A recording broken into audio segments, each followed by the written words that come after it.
Hello, and welcome to the Ivy League Sisters podcast, where you're invited into the world of high-achieving women who earned that coveted Ivy League degree and now are here to get real and honest about the pressures and expectations that come with claiming this achievement. I'm Lauren Baluchian, and I'm the founder of Ivy League Sisters, a mentorship community where intellectually curious and slightly rebellious women band together to support each other through the personal and professional seasons of life. In this podcast, we peel back the layers of perfection to reveal the authentic, often messy, and always inspiring stories of women who have been where you are. So whether you're an Ivy League graduate, a high achiever in any field, or simply someone striving to live a more authentic life, the Ivy League Sisters podcast is a place where you can realize you're not alone. And if you're new here, like and follow this podcast so you don't miss out on the latest episodes. I hope you enjoy the conversations.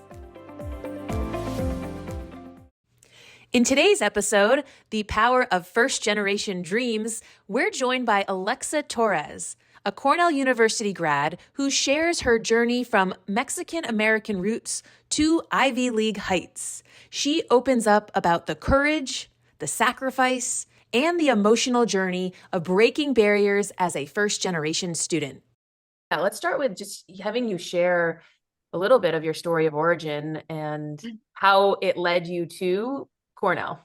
I grew up in North Hollywood, California, daughter of two Mexican immigrant parents who sacrificed everything so that their three kids could have a life in the US. And honestly, I always say I have the best parents. I mean, I think we all joke about that through the highs and lows, but really learned a ton from my mom being a full-time stay-at-home mom and just devoting everything she had to ensuring that my siblings and I had an education that was always instilled in us from a very young age. It was, no matter where you came from, if you have an education, that's going to open up doors for you. And she poured her heart and soul into making sure that, we got into the best schools, even with her broken English and everything, showing up vulnerably in places that felt foreign and just, trusting that life would lead her and her family to where we were meant to be.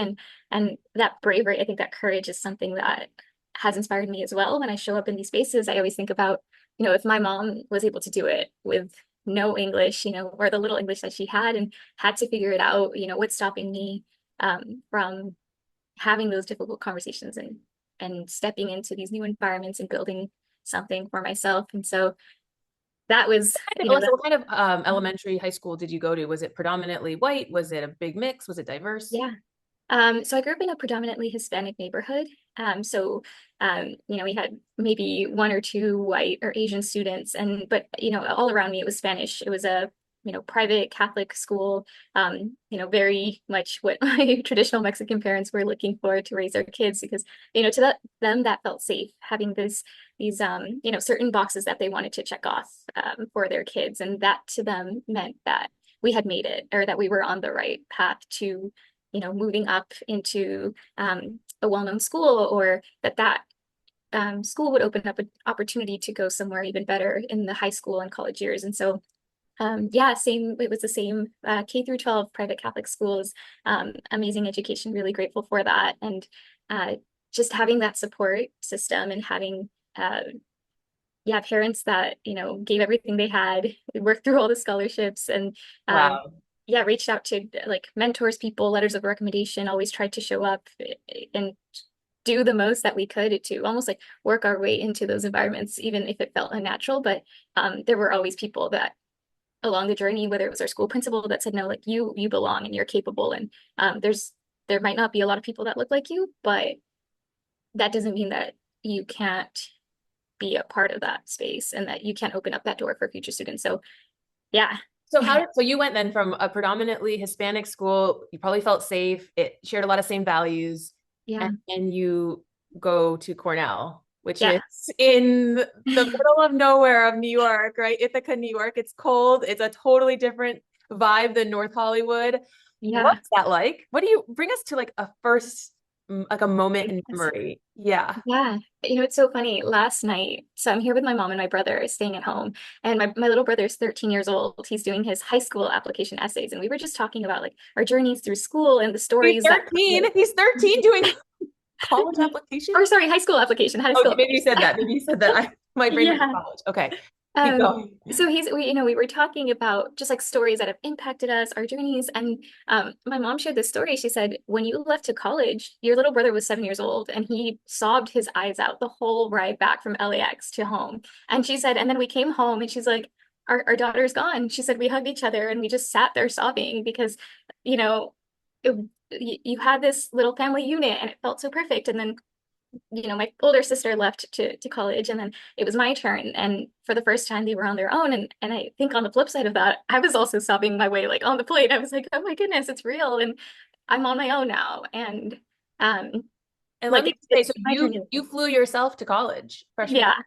Yeah. My parents hadn't, I mean, they didn't go onto campus until I graduated. And yeah, I mean, it was pretty much packing my two suitcases with as many sweaters and jackets that I had. I remember my mom sent me a care package with just like boots and scarves and socks because I didn't know what to expect with the cold. And um, yeah, it was like packing your life away and then figuring out what to do once you were there.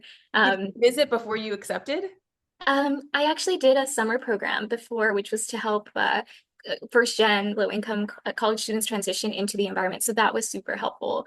But I think once it got real, after I went home from that summer program and had a few months just to pack my life away, that's when it started to hit you that, and it hit me, and I had to ask myself, wow, am I really doing this? I still have an out. I still have a chance to go back to safety, to go back to what feels known and comfortable. But I was like, no, like this education is an opportunity. It's a new door that's going to open up a whole new life for my family and I. And so I said, it must not have been easy. Every time my dad left for a work trip, or my mom going into those schools to try to see if we could get support. But I said, now it's my time to kind of Mhm. pave that path forward and to just jump right in.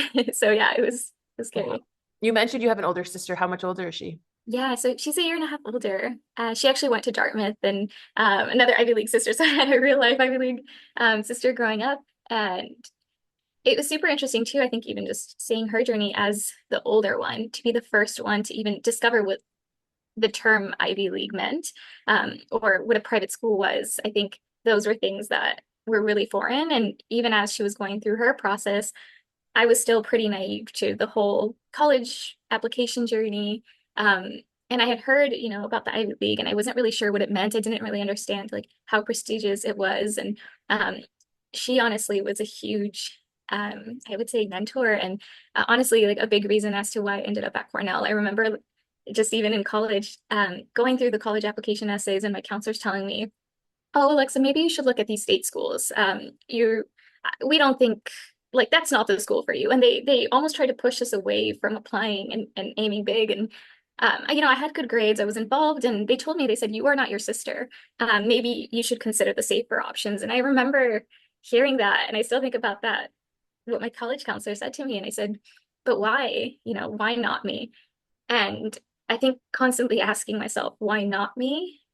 Mm. And like pausing and saying, like, I'm going to prove them wrong.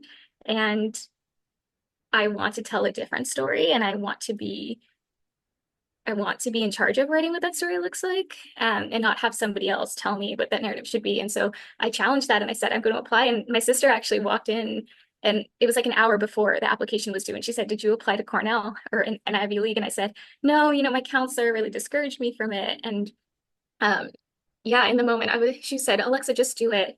Like the worst thing that can happen is that you don't get in, and you know what? Like you just don't know unless you try." And so I poured my heart out. I wrote my story. I hit submit, right at the minute mark, and I just didn't really think too much about it.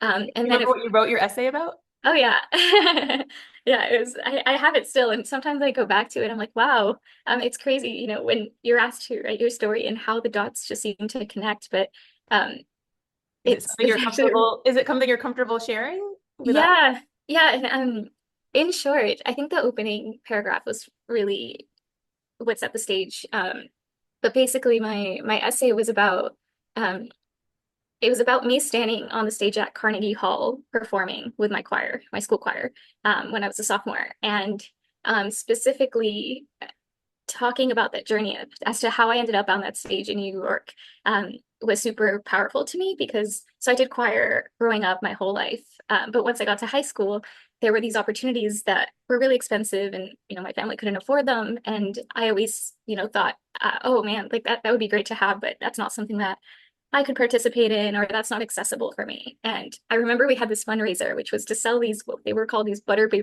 braid pastries. They're $13 each. The school got, I think, $5 for every butter braid that we sold. And I basically, walked up to everybody that I saw that I knew because I really wanted to go on this trip to New York. And I sold like $2,000 worth. So I covered my trip and like made extra money to spend on the trip. And so to me, that was the hustle and like taking my parents had taught me of like, don't let a barrier, whether it's financial or anything, whatever barrier, like don't let that stop you. Like just go for it and figure it out and problem solve and find your way to where you want to be. And so it was the story about me selling these butter braids to make my way to New York City. And I instantly fell in love. And I said, like, this is my dream. I want to go to school in New York. I want to live and work in New York City at some point. And yeah, and then that's how I ended up deciding to go into business because I was interested in sales and like storytelling and all of these things. And so yeah, it's just crazy how everything It's can. amazing. That is such a testament, though, to who you are, Alexa. Oh my gosh. It's like that story, I'm sure, is going to continue to be repeated and stamped out in your life in different ways, shapes, and forms Yeah. of reminding you of really the mind over matter, the I can make something happen. Why not me? Yeah. Yeah. I said, if there's all of these kids that are going to be on that stage, but why not me? What's stopping me? And that attitude of saying, I'm going to go for it. And there's grit, there's hustle, there's heart behind it. But I think having almost, I pictured that stage and I said, I want to be on that stage and I'm going to get there no matter what it takes. And even if it's uncomfortable and I have to, you know, make myself look like a fool or feel uncomfortable approaching people, um at the end of the day I was like, I have a dream and I want to get there and I'm going to power through until we get to that stage, and we did. And it was a magical feeling when the curtains went up and it was like, you're here. This like this is just the beginning. Mm. Yeah, what's coming up as you just describe all that is this sense of you were being like magnetized and drawn to this dream. And when we're drawn to a dream, sometimes, like you said, we look like a fool. We drop the ego. Yeah. The ego Yeah. that says all this stuff. You don't do that. Like, who are you to approach the stranger and sell your brickle cookies? Like any of that stuff, right? You Yeah. take a sense of a humility of just, I don't know, this is what's being called and asked of me, and I will do what I need to do. Yeah, exactly.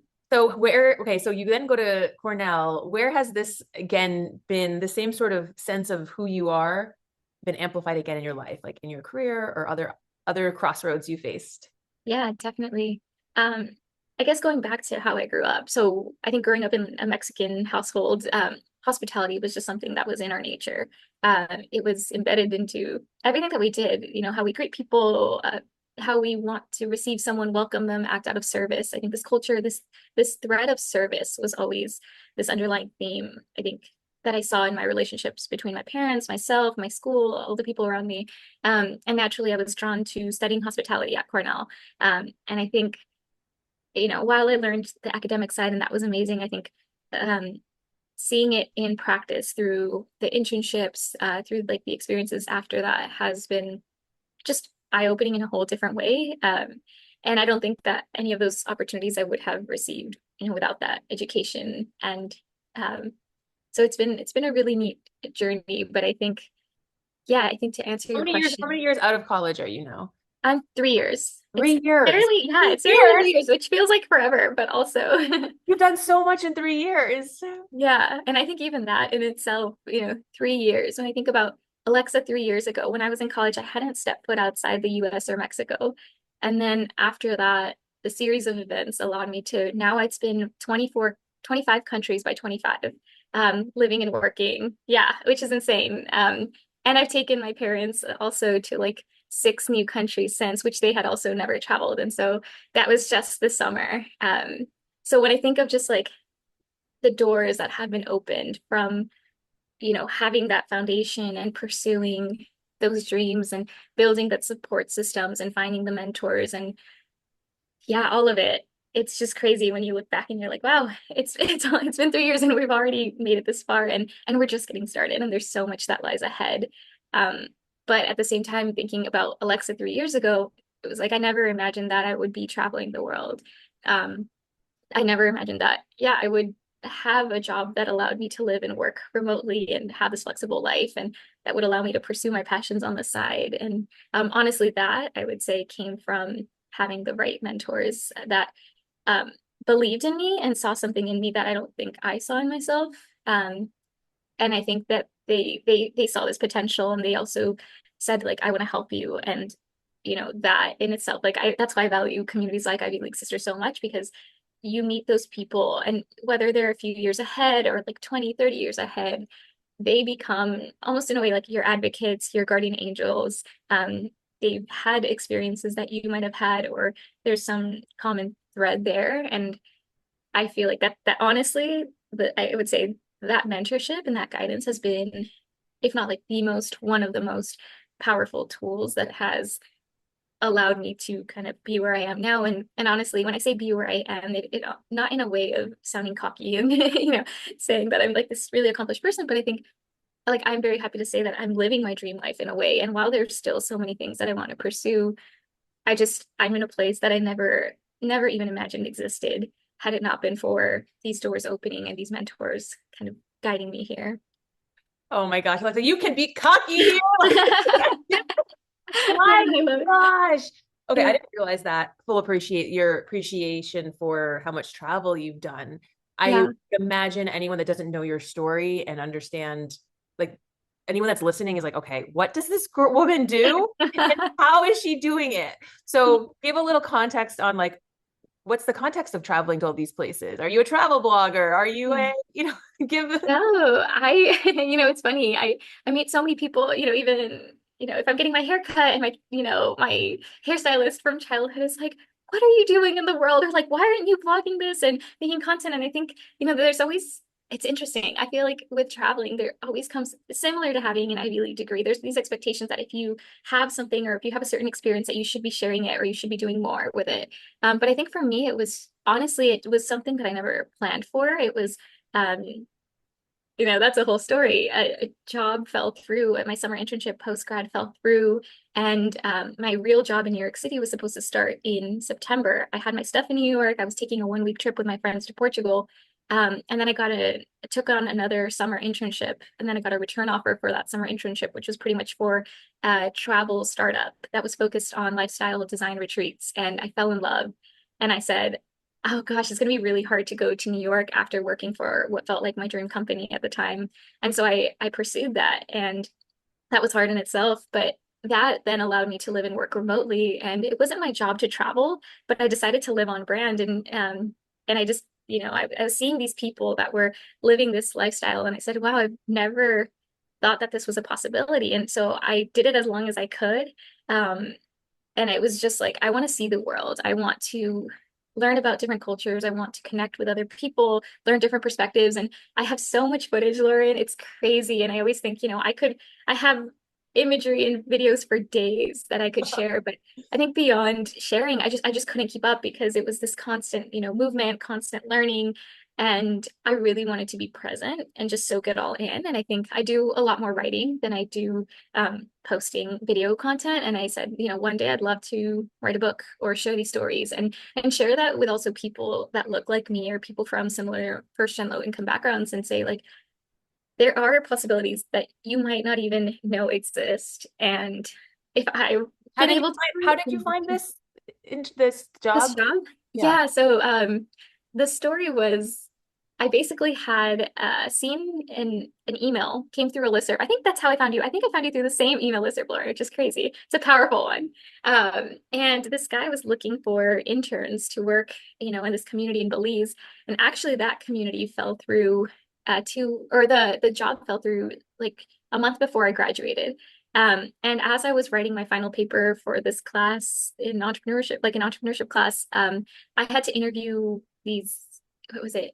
I had to interview founders of startups, and I had connected with the founder of this travel startup somehow through this other mentorship community that I was a part of. And I had interviewed him, and he had asked me this question that everyone asks, which is, what is your plan after graduation? And I said, oh, at the time I had that internship. So I said, Job in oh, New I'm going to York. work in, yeah, I was like, well, I have a job in New York starting in September, but for the summer, I'm going to be working at the small community in Belize. And he said, oh, if for whatever reason that falls through, let me know. And I said, I wonder why he said that. And literally 2 weeks after that, Lauren, I kid you not, I get an email from the guy in Belize, and he said, hey, Alexa, I'm so sorry, but like due to some issues, we can't hire you anymore.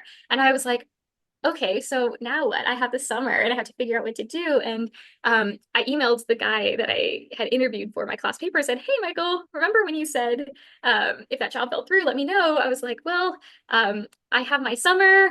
I have these skills. I love your company. You know, is there any potential to work together? And he said, actually, we were about to post a role for an EA, a sales and admissions person, and a community manager. So it kind of aligns with your skill set. If you don't mind wearing multiple hats, we'll bring you on for the summer and see where things go.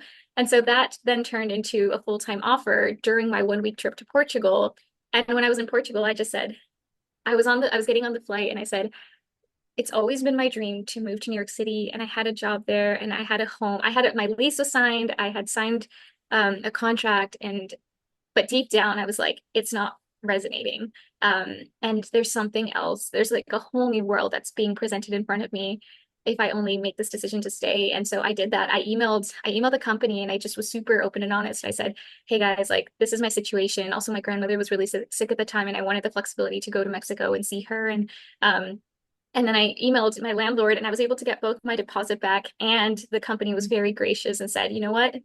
We understand, go do your thing, no hard feelings, the door's always open. And it was just like everything aligned. And I decided to stay with that travel startup for, it was like 18 months. So I traveled and, the world with them. And then when I left that job, actually, same day, the guy from Belize called me out of nowhere and said, hey, Alexa, I'm starting this other project out in Mexico. I'd love to bring you on. And within 2 months, we had a deck. We were working on a new concept. We had a team of investors and advisors, and we started building that project out in Mexico. And that's basically the same project that I've been working on for almost 2 years now. So it's crazy, just the turn of events and how, one opportunity pursuing an interest led to another. It's so cool. The connection, I'm picturing, those little those menus you get at diners where they have the connect the dots and you create the Yeah, shape. It's like that's no, what my literally. life has been. Just keep connecting the dots. Yeah, exactly. And I joke, and I don't know how, Lauren, but it's almost like knowing so deeply what you want in life. And so that when the opportunities have presented themselves, it's like, I'm ready and I'm reaching out. And, if there's alignment, and just being super open and honest about what that looks like and how much you want it. I think that has honestly put me where I am now. And so now I'm living and working in Mexico. But I have 6 months where I'm physically on site on this property. It's tied to hospitality. I didn't actually think I'd end up working at a hotel, but here I am opening a hotel on the beach, building a whole town of the future. And 6 months out of the year, it's like low season, so I have that flexibility to live and work remotely, which is what I've done. I've taken that time to then now open that world up to my family during the summer, which was something that they never would have done on their own before. Wow. That is so incredible. It is so inspiring. Oh my gosh. And it is the magic of the universe, the way things can be so effortless. We don't have Yeah, to be so hard to force things, right? When they don't yeah. fit. And one thing you said that I want to punctuate because it struck me, which is when you felt that feeling in your body about, New York, and you're like, it's just not resonating. Hmm. You're like, and I was just really honest about what was happening. Yeah. And look at all the graciousness that got turned, reflected back onto you, and no big bridges were burned. And like, No. I find that people really understand Yeah. and that much more appreciative when we are forthcoming and transparent. And even if it's a really human decision of like, I changed my mind or this isn't working, like in the end, everyone's a lot more grateful for that because Yes. saving all sorts of like, why delay that and then have to have more of a mess to clean up, right? Yeah. No, exactly. And I think it's just showing up as a human above all. I think there's always this pressure of, and I think that that is one of the pressures that comes with an Ivy League degree of like, you know, having it all together and, not like following through exactly on a commitment once you've made it and not even pausing to analyze, like, is that really aligned? Sometimes like it seems like the right opportunity and it checks off all the boxes of what I thought I wanted, what I thought everyone around me wanted, but how does that actually feel to Mm. me when I pause and really analyze the fullness of the that experience or that decision? And I think in those moments, I've been told on interviews, in a very beautiful way, you were like almost too honest, but thank you for like that transparency and the honesty to tell us that you're not resonating with this. And some of those people have become mentors now, which is crazy, too, that from going through a process and even realizing that that wasn't what was meant for you, people receive that with a lot more grace than I expected. And so I think that has just been what I try to lead with is how or asking myself that question of how can I show up in the most authentic way, and in a selfless way, thinking about, the interest of the both sides and, also not wanting to burn bridges, not wanting to screw anyone over, but just being super honest in the process and finding that alignment, and living your truest truth. I think that's been my key.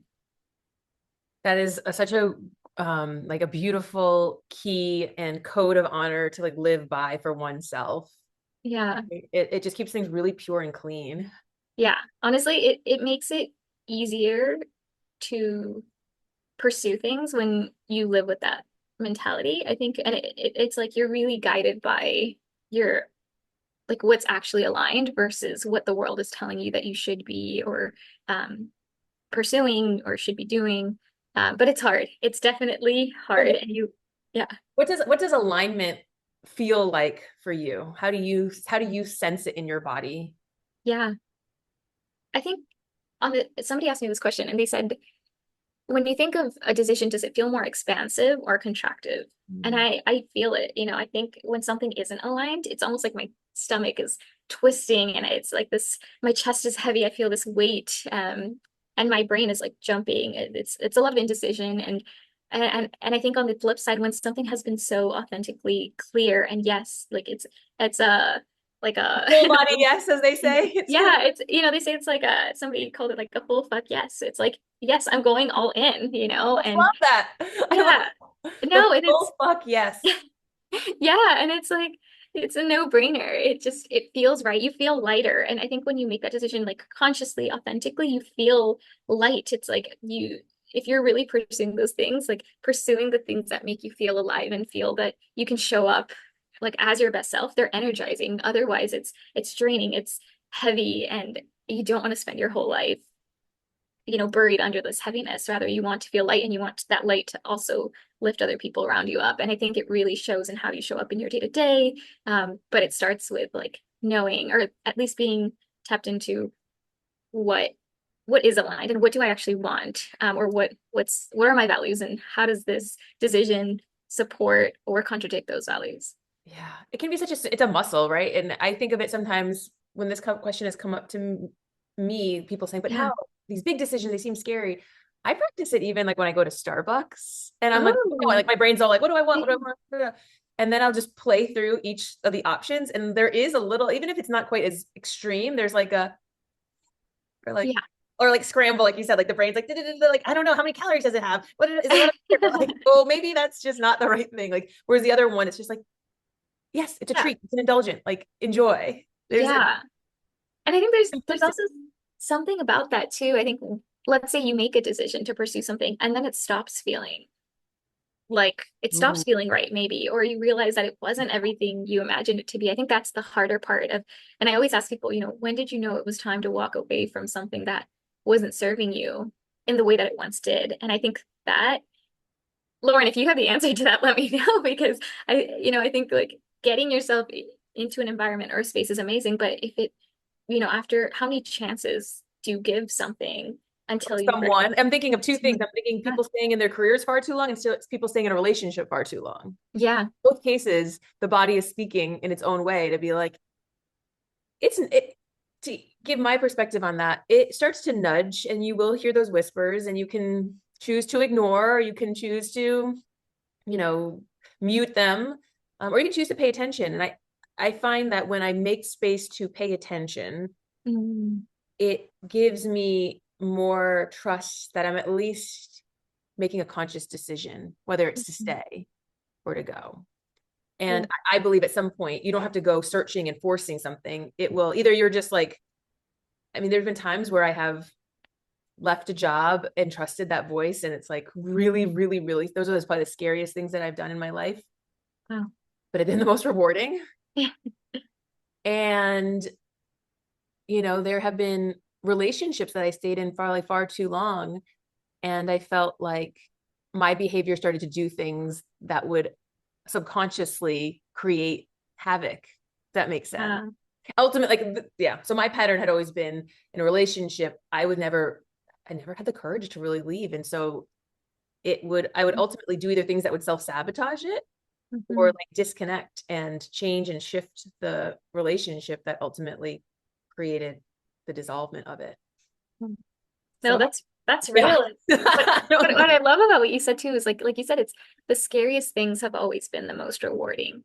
And I think in any context, like if I think about, you know, even my mom's fear, the scariness of her going to the school and asking, you know, do my kids belong here? Is there a space for them? Like that must have been scary, but on the other side, like that was so rewarding for us and scary. It was scary to move away from home and not know anyone and to have to figure it out, you know, figure out this whole new landscape. But that in itself was rewarding. It was scary to leave this dream in New York City and commit to all the uncertainty that came with travel. And that, you know, like time and time again, everything just life just shows you how rewarding it is to make that leap and to face fear in the face. And I think you shared this quote once that was like, you reframed fear as like face everything and rise. And I absolutely, Yeah. I loved that. I was like, no, exactly. Like, because on the other side of that, you feel lighter, you feel, yeah, like a different person and you're able to move differently. Yeah. There's the acronym is you can either F everything and run, everything and run, or face everything and rise. And it's a choice. And every person is given that choice again and again and again. Yeah. And no one wants to be like pushed into the swimming pool by somebody else, right? That never feels really good. Right. So it has to almost come from within and your own knowing and your own trust in yourself, which is the scariest part. Yeah. That's the paradox. Yeah.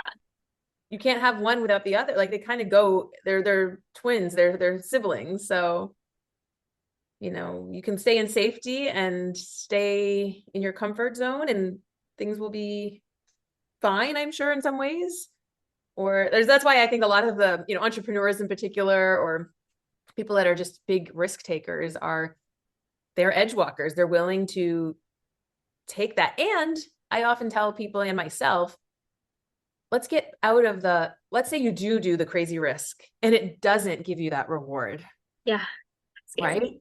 So what is it all for not? I think that's what also holds people back, or they have done it and they got burned by it. And then it's like, ooh, that taught me better not, you know, they all of a sudden they become that much more scared of trusting themselves because they have some sort of past thing that didn't unfold the way they had hoped it would.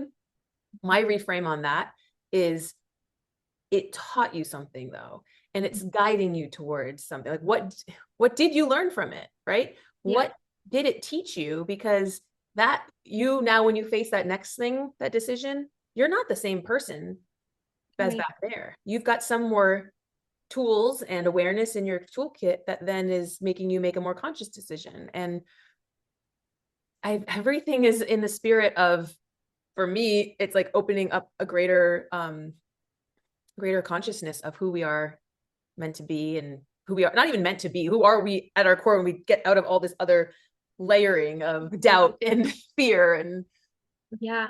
hate. That's, oh, man, it's so scary, but you're right. And it's that reframe of learning, like taking everything as a lesson, no matter the outcome. But it can be so hard in the moment, you know, maybe after, once you look back and connect the dots, you're like, oh, I see the lesson. But when you're in it, I think that's the hard part. It's like, how do you get out of almost not the self-sabotage, but like the doubt and the fears and the blame that comes with making a wrong decision. I think that's the harder part. Like what's interesting, I'm 40 now, and I felt like I had a really strong winning record for so much Mhm. of my life. I was like, oh, like I did kept on like I go for the fear and like I'm winning, and like it just kept Yeah. happening until it didn't when I was starting my entrepreneurial journey. And I have faced a lot of fails, quote unquote, right? Launches that I've done that didn't work out, big ideas that I thought were going to be the next thing that were going to leap my business that just didn't resonate and land. And that was really, really hard. But that gave each one of those has given me such a pause for opportunity Mhm. to get closer and more honest with myself Mhm. about what it is that is being asked. I love that. Oh man, And that's it's not brave giving me and more it's freedom. vulnerable and But yeah, because sometimes when you start to, you start to, if you start keeping having this winning streak, it starts to create the perfectionism. Like, well, then I want to keep on this, like, and then Mhm. it feels even like there's a higher drop to fall. And so there is Yeah, actually something beautiful. And you're like, oh, I've learned how to keep kind of falling and dropping. Okay, here we are again. Okay. It yeah, becomes not this like perfection of, I always get it right. And my, my intuition is always right. yeah. And I guess what led you to that? Like what led you to accept those failures and Oh, it wasn't a choice. yeah. I'll never forget. I did this like 4-day self-love event. I poured my heart and soul into this thing. I felt good at during it. I felt good after it. I felt like I had crushed it. And then Yeah. I had like 3 people that had signed. It was not enough to actually run the program that I was planning to do. Okay. And I just remember, I remember not getting too, I mean, it was like, it was really disappointing. And I definitely needed to take a break of like, and a break for me was like the weekend or a week of like, okay, what did I learn here? Yeah. But I needed to have that because I felt like I was getting so many green lights at the start. Hmm. And it was also telling me some important intel for myself of slowing down. Like I was trying to build, build, build, build, build, but I wasn't creating any support system or dependencies. And Hmm. so even like they often say, you can change jobs, but your old pattern is going to still kind of follow you. So I'm like, I left corporate because I was burned out and now I'm going to be a coach. But then I was doing all the things that were creating a burnout in a Oh new no. guise Yeah. that had to be dismantled. And I'm a big believer in like death and rebirth and new life, Yeah. like cycle. And we so often don't want to let the death happen of whatever that thing is. And I have found though that like being with it, okay with it, and clearing the decks, and then does bring life to the next shoot Hmm. of whatever's meant to be like bloomed and birthed. But It's I almost that surrender of letting, oh, allowing that death to it happen. is so that. It is so that. I mean, right before Ivy League Sisters was born, there was that happening with my past group, like 7x7 stuff. Mhm. And I was still clinging to what I thought I wanted to have. Like, when we step out of the ego and we say, okay, what's really being asked of me? Mhm. And sometimes is it in alignment? You have to ask yourself, you don't ever want to become the martyr, like, well, I guess I have to do this because the universe is telling, like, that's not what I'm saying. Yeah. I was hearing was like, build a community for these women. Yeah. It can be so much more a stronger foundation and bigger than my limited view of what I was thinking it would be. And you've been on that journey with me for a little bit. Like Yeah. that first year after Ivy Summit, it was 7x7. That was the focus. And Mhm. then the next year it was that same kind of focus, but it just didn't translate that way. And I was listening and everyone's like, we want a community. Yeah. We want I to think be. it's interesting when you talk about just like that support system. It's almost like I want to do it my way or this is what I want. But I'm curious, like even just personally, how do you balance what you want and the outside voices? I think that's one of the challenges. Even, people will look at me and say like, "Oh, Alexa, you are living your dream life," but like, I think people from the outside think it's like super easy or that you just decide one day like, "Oh yeah, this resonates," and I just live out of alignment all the time. And I'm like, no, I mean, there's this constant battle of like what the world needs and what the world is telling you and like what you want to do, but then also this constant questioning on the back end of is that like how do you balance the two and like honor your truth and what's aligned but also honor what the world needs and where your talents align and can best serve the world or the people around you. So I'm like how do you yeah, how did you grapple with that? I mean, it is a dance, and it's so not like we so want the answer to be like it's this right way or this wrong way or it's black uh, and white. And there's so much nuance in even that, that inquiry that you're sharing here. Um, And so often it is finding that intersection point that doesn't always, like I talk about and think about this a lot with black and white thinking being like literally black and white. And we think, okay, what's the Mhm. intersection point? We try to get so literal in our brains of it's gray. It's, Yeah, whatever 2 + 2 = 4. If you divide it by 2, it's 2. Like, no, it's usually something that's more out of the box or like coming from another place. And I think that's to me how the universe has a play in the hand that says to you, you little person, you Alexa, you Lauren, you guys think you know it all and you're going to just do it this way. Like yeah, there's more, there's so much more beneath the surface. And that's like what makes life both such a challenge and such a joy. right. Like Oh, and no, and just like that journey of like figuring it out. And it's the journey. yeah, yeah. And I think that's the most fun part. I think that's where, you can play. That's where you can, but it's how you, like you said, how you see everything as a learning opportunity or how you grow from it or that mentality that surrounds whatever decision you make along that journey that, that's the biggest question to figure out and the most rewarding thing once you finally make a decision and or surrender.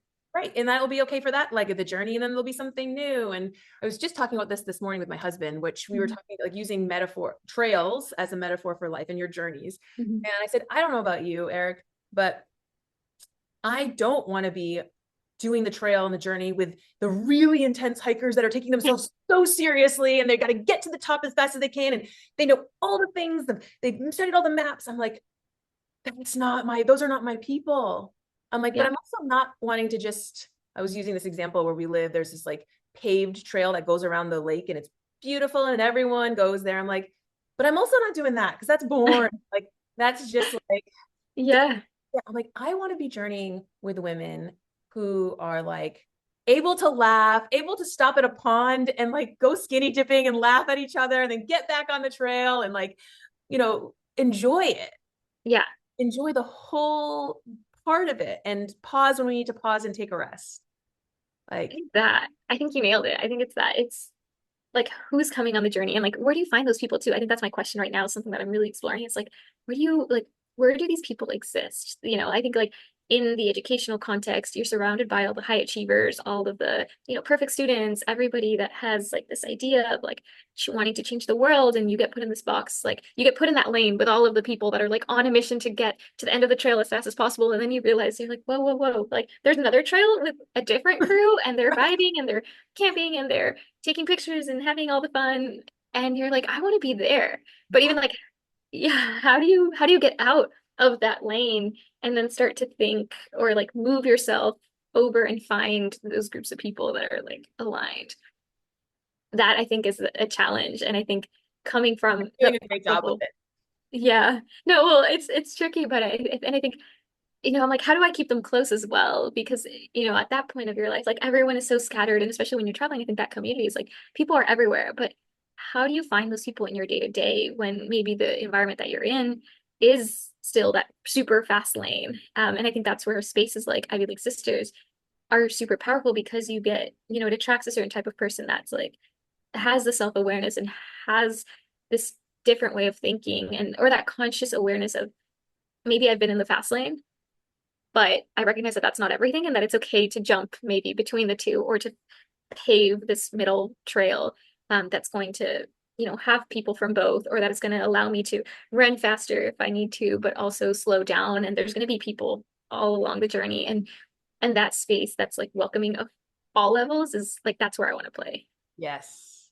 You just nailed it. And that's the thing. And that is, I mean, I think what's fun about places like a community like Ivy League Sisters, where most of it is gathering online, is you could come in there and you could be like, they're talking all about the, your work world, and maybe it's feeling really intense and fast tracking right now. And you'd have a circle of sisters. If you even did a post in there, right? If you were feeling that one day, you would have women that would be like, hello, you're on what are you doing? Like, slow it down, come hang out with us, like chill out for a minute. We know you're on fast track, Alexa, right now. Is it Yeah. stopping you?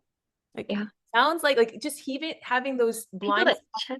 checks, Yeah. those guideposts that are like, and then it just listening. Like, I think so often the women in Ivy Sisters are so intuitive that and it's designed to be such a space of being real and authentic and in the service of another human being, that like I've got no skin in the game other than like your best interest at heart. Like, Yeah. ask those tough questions and to probe a little bit deeper on something that you might be saying. And I trust that you would take it with such a gratitude of like, okay, let me think about it. Let me I pause and love it. right. Yeah, and I think the beauty of those spaces is like you said, like it's everything. Like you can talk about everything. You can show up as you are. And I think that like showing up as you are, you'll sign your emails off, from my PJs this morning, or, I love the like you're at your desk with your mug or whatever it is. And, some days look better than others.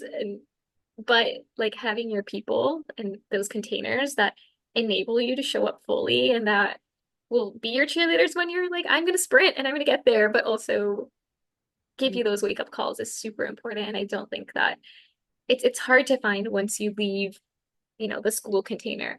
And I think like that's where I see this space being super valuable for young women, and women of all ages, that I think it becomes harder and harder to find those spaces that like make you feel safe and seen and supported and celebrated. So I think that's where I get really excited that it's like, no, this exists and like I get to be a part of that. And, to tap another sister and say, like, come join me. Like you didn't know this existed either. And I think just as growing up, it's like I didn't think that this was a possibility where women can talk about everything from, like you say, the boardroom to the bedroom, like that was like ever, whether it was like appropriate or that I'd ever have access to people in this way. And it's like, no, like it does, it's real and it's welcomed and you are welcomed. And the more people that you bring in, the more seats you can create for people that look like you, people of all backgrounds.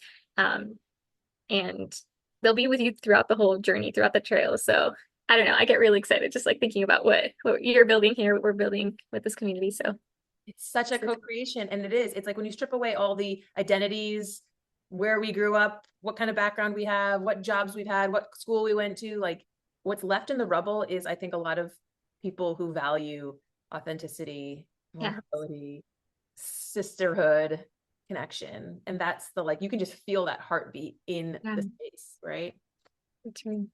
Oh, I love it. No, and like with that, I think also, I get so caught up in this, oh, life is so busy. How do I even show up? Or how do I engage? Or how do I begin to reach out? And I think it's the same thing with mentors. You go months, years without talking to them, and then you need something, or it's, whether you believe in God or whatever it is, you're like, oh, I haven't prayed in years. And then something goes wrong, and you're like, how do I call to God? How do I call my mentor? How do I tap into these communities? But I think it's reminding yourself that that's why these support systems and communities exist. It's like you shouldn't feel shame for not having engaged in a while. Like we understand life happens and that this is exactly the group that's going to understand that life happens and that you might, have to be dealing with something right now, but that you don't have to do it alone also. And I think, even our call today is reminding me of that. It's like, no matter how lost you've been or how much you've been wandering, like you always have a home. And like, these are the women that are going to help you build that home and kind of keep you grounded and in check. And yeah, all of it.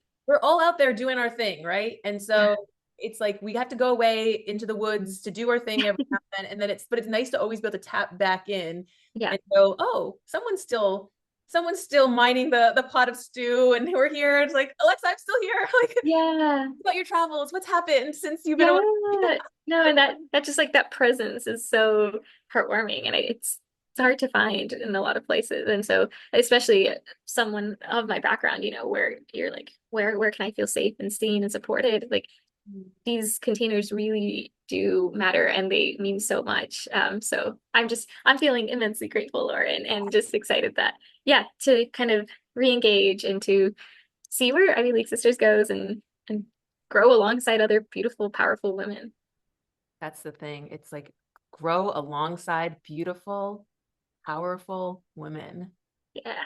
And knowing you can go away for a season, but like in some seasons you give more than you take, some seasons you take more than you give. It's all in the spirit of like, we are one, we are family, we show up and do our best. That's it. Yeah.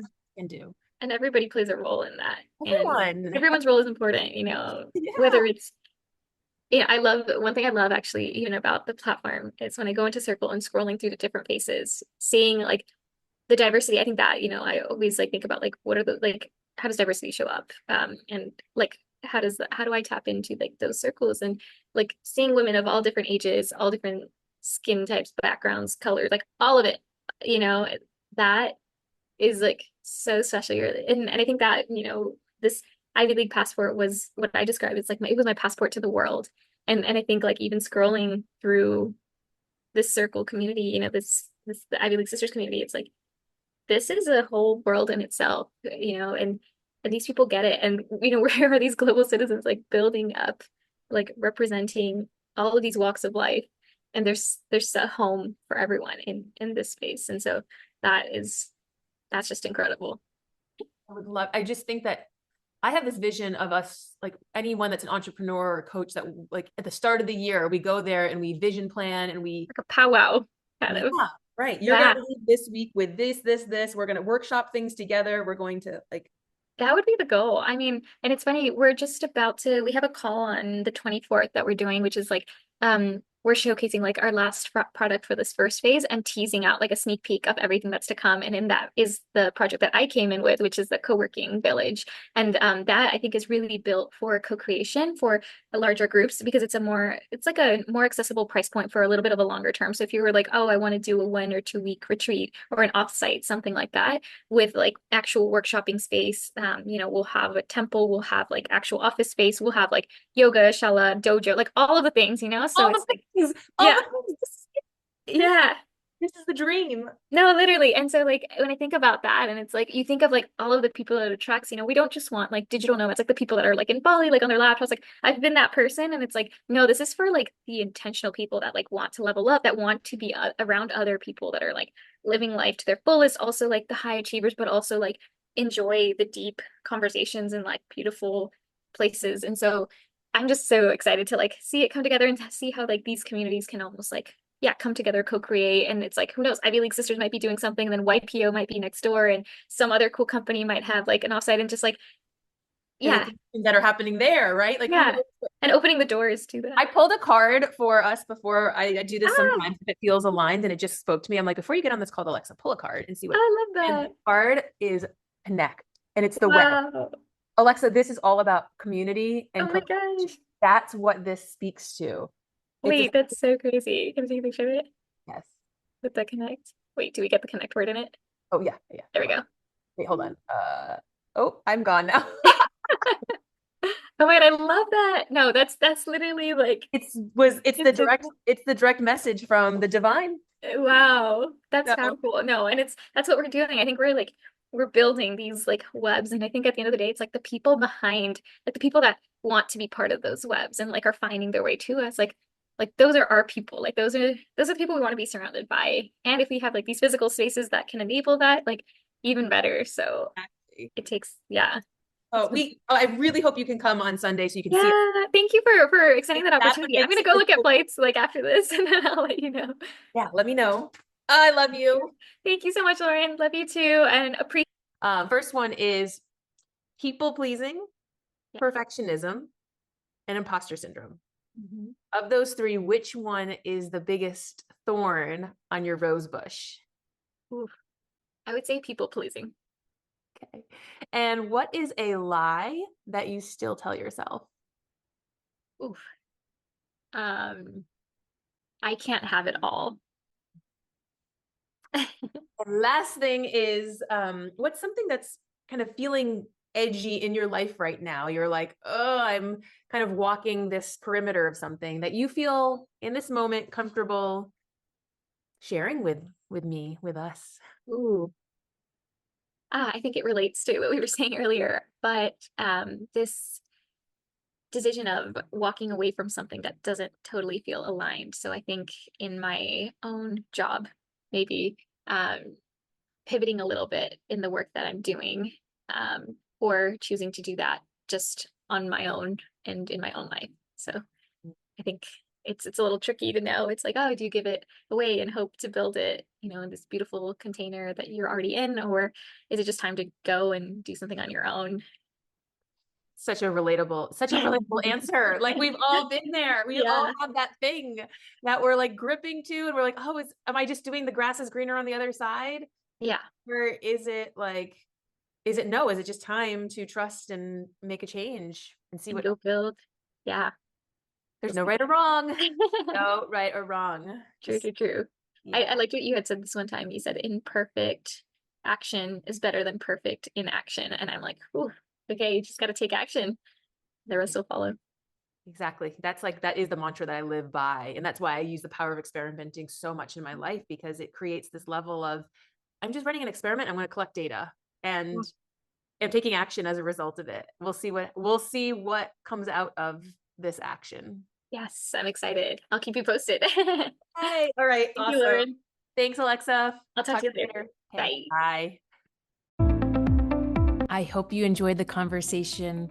If you'd like to be in contact with our community, you can find us on Instagram and LinkedIn at Ivy League Sisters, or visit our website at ivyleaguesisters.com. And if you found this conversation valuable, I invite you to share it with another woman, another friend, another loved one, because it's through our sharing that we inspire one another and deepen our connections. Until next time, remember, you're not alone. We are in this crazy thing called life together.